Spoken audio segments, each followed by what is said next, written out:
അങ്ങനെ ഇരിക്കുമ്പോ പെട്ടെന്നൊരാഗ്രഹം, ഒരു മന്തി കഴിക്കാൻ പോയാലോ.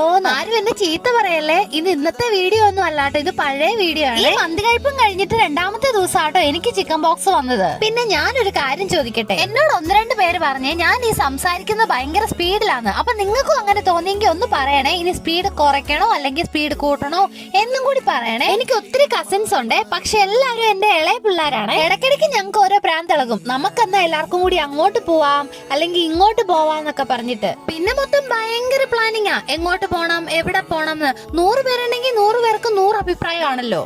പിന്നെ അങ്ങോട്ടും ഇങ്ങോട്ടും അടിയും ബഹളമായി എല്ലാത്തിനെയും പറഞ്ഞ് സമാധാനപ്പെടുത്തി വന്നു കഴിഞ്ഞിട്ട് പിന്നെ ഒരു ഗ്രൂപ്പ് കൂടലുണ്ട്.